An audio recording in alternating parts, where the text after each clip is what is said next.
NCC అంటే ఏంటి, NCC వల్ల ఉపయోగాలు ఏమన్నా ఉన్నాయా, మీకు ఎన్సిసిలో చేరడం ద్వారా ఎలా జాయిన్ వల్ల ఏంటి ప్రాసెస్, ఏమేమి అవసరం ఉన్నాయి, ఎవరు జాయిన్ చేయించుకుంటారు, ఇలాంటి విషయాలు చెప్పడం కోసం పిలిపించారు. ఓకేనా, 8th క్లాస్ అందరికి ఓకేనా, ఎలిజిబిలిటీ ఏంటి అదంతా కూడా మొత్తం ఓకేనా.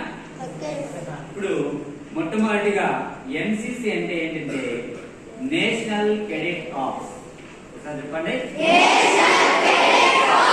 సిఓఆర్పిఎస్ కార్ప్స్ అనేసి ఇంతకుముందు అంటున్నారు, కాబట్టి డెడ్ బాడీస్ అనేసి చెప్తున్నారు ఇంతకుముందు కార్ప్స్ అంటే.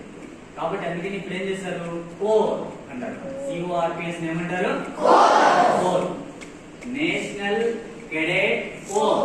చెప్పండి ఒకసారి, ఇది ఎన్సిసి ఫుల్ ఫామ్. ఓకేనా, ఇది ప్రపంచంలోనే లార్జెస్ట్ యూత్ వింగ్ అన్నమాట. ప్రపంచంలోనే మీరంతా యూత్ ముసలోళ్ళ యూతే కదా, కాబట్టి మీరందరూ చేరితే అది యూత్ అవుతుంది అన్నమాట. ఆ వింగ్ ఏమని చెప్తారు, యూత్ అవుతుంది అన్నమాట, యూత్ వింగ్. అది ముఖ్యంగా స్కూల్ లెవెల్లో అయితే 8th to 9th పిల్లలు ఉంటారు, కాలేజ్ లెవెల్ అయితే ఇంటర్మీడియట్ డిగ్రీ వరకు ఉంటారు. ఆ డిగ్రీ ఏజ్ అయిపోయింది, డిగ్రీ అయిపోయిన తర్వాత ఎన్సిసిలో చేర్చుకోవడానికి వీలు ఉండదు. అర్థమవుతుందా లేదా? మనం ఏం చేయాలంటే మనకి ఎప్పుడైతే అవకాశాలు ఉంటాయో అప్పుడే చేరాలి ఎన్సిసిలో. మన తర్వాత ముసలిలో అయిన తర్వాత చేస్తామంటే చేర్చుకునేది ఉండదు. అర్థమవుతుందా? కాబట్టి ఈ ఏజ్ లో మీకు అవకాశాలు ఉన్నాయి. 8th క్లాస్ లో చేరడానికి అవకాశం ఇస్తున్నారు government, central government, state government రెండు కలిపి. ఓకేనా, దీంట్లో 2 రకాలైనటువంటి వింగ్స్ ఉంటాయి అన్నమాట. 2 రకాలైనటువంటి అవి ఏంటంటే జేడి, జేడబ్ల్యూ కేటగిరీ ఉంటాయి. జేడి అండ్ జేడి అంటే జూనియర్ డివిజన్ అంటారు. వాళ్ళు ఏమంటారు, బాయ్స్ అందరూ కూడా జేడి వింగ్కి వస్తారు. జేడబ్ల్యూ అంటే ఎవరు వస్తారంటే గర్ల్స్. జేడబ్ల్యూ అంటే ఎవరు వస్తారు, జూనియర్ వింగ్ అంటారు. ఓకేనా, దీంట్లో స్కూల్లో ఉన్న సర్టిఫికేట్, ఎన్సిసి సర్టిఫికేట్ వస్తుంది. ఇది చాలా వాల్యుబుల్. ఇది చదువుకోవడానికి కానీ, తర్వాత జాబ్ ఆపర్చునిటీస్ కానీ, ఇవన్నీ కూడా ఏంటంటే మీకు అవకాశం ఉండాలన్నమాట. అర్థమవుతుందా? ఇప్పుడు IIITలో సీట్ రావాలి, మార్క్స్ వచ్చినాయి, మీ కోటా అయిపోయింది, ప్లస్ ఎన్సిసి కోటా కూడా అప్లై చేసుకుంటారు. ఎన్సిసి కోటాలో కూడా మీకు IIITలో సీట్ వస్తారు. లేకపోతే జూనియర్ కాలేజీలో ఎక్కడైనా మంచి కాలేజీలో సీట్ రావాలి, ఎన్సిసి కోటా కింద సీట్ వస్తారు. లేదు బీటెక్ చేయాలి, బీటెక్ లో కూడా ఎన్సిసి కోటా కింద ఉంటారు.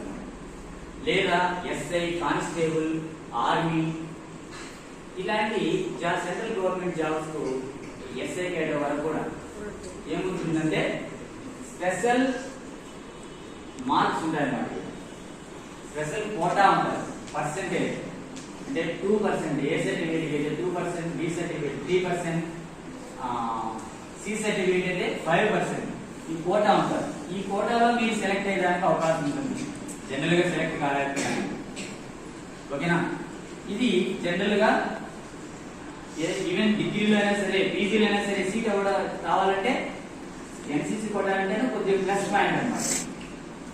తర్వాత జాబ్ ఆపర్చునిటీస్ ఎలా ఉంటాయనేది ఒకసారి ఆలోచిస్తే, జాబ్ చదువుకోవడానికి రిజర్వేషన్ ఉంటుంది ఎన్సిసి అనేది.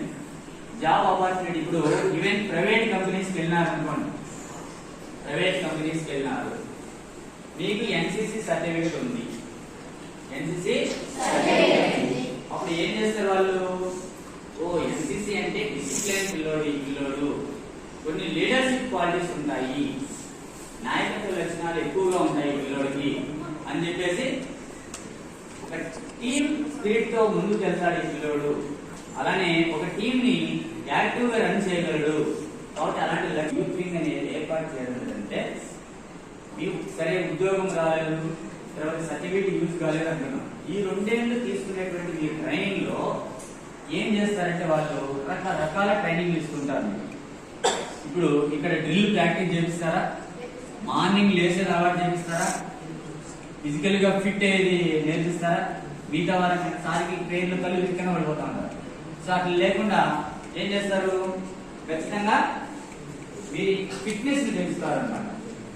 ఇది మార్నింగ్ లేయడము, రన్నింగ్ చేయించడము, డ్రిల్ చేయించడము, వీటితో పాటు ఏం చేస్తారు, జనరల్ క్లాసెస్ ఉంటాయి అన్నమాట. అంటే ఫస్ట్ ఎయిడ్ ఎట్లా, ఇప్పుడు ఒకరికి ఏదైనా గాయం అయింది వెంటనే ఏం చేయాలి, వాళ్ళకి ఏ విధంగా కట్టుకట్టాలా, ఏం చేయాలా, స్నేక్ గడిచింది ఏం చేయాలి, ఫస్ట్ ఎయిడ్ ఏదైనా యాక్సిడెంట్ లో ఉంది ఇమీడియట్లీ వాడికి ఏదైనా బ్లడ్ పోతుంది ఏం చేయాలి, ఇవన్నీ కొన్ని టెక్నిక్స్ తెలుపుతారు అన్నమాట. ఇప్పుడు ఒక ఊర్లో విన్నాం మనం, అసలు మనకేం అక్కడ లేవు, ఏదో టెంట్ వేయడానికి ఉన్నట్టు ఉంటాయి, ఆ టెంట్ ఎట్లా వేయాలి నేర్చుకుంటారు. ఓకేనా, తర్వాత ఒక లీడర్ అవ్వాలి మీరు, ఆ ఊరికి పెద్ద లీడర్ అయిపోవాలనుకోండి. లీడర్ అవ్వాలంటే ఎలాంటి లక్షణాలు ఉండాలి, మనం ఎలాంటి లక్షణాలు ఉంటే అందరికంటే ముందు ఉంటాం అనేది ఇప్పుడు నేర్పిస్తారు అన్నమాట. నాయకత్వ లక్షణాలు నేర్పిస్తారు ఎన్సీసీలో. యూనిటీ, అందరము ఐకమత్యంగా ఉండడం అనేది ఎలా నేర్పుతుంది. ముఖ్యంగా క్రమశిక్షణ, డిసిప్లైన్ అంటారు. మీ అంటే మీరు డిసిప్లైన్ కావచ్చు, సెల్ఫ్. నెక్స్ట్ ఇంకా ఏంటి, మీకు ఏం తెలుసు చెప్పండి. ఇంకా ముఖ్యంగా లాస్ట్ ఇయర్ కానీ క్యాంప్కి వెళ్ళి వచ్చిన్నారు.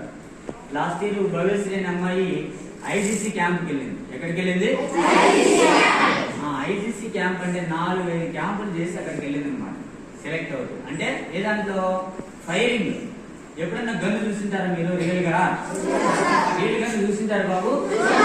దాన్ని ఇక్కడ రైఫిల్ అంటాం మనం, పొడుగుగా ఉండేదాన్ని ఏమంటాము? రైఫిల్. ఆ రైఫిల్ ఉందన్నా, రియల్ గన్ను చూసింటారా? దాంతోనే ఫైరింగ్ చేపిస్తారు. ఏం చేపిస్తారు? ఫైరింగ్ అంటే ఏంటి చేపిస్తారు.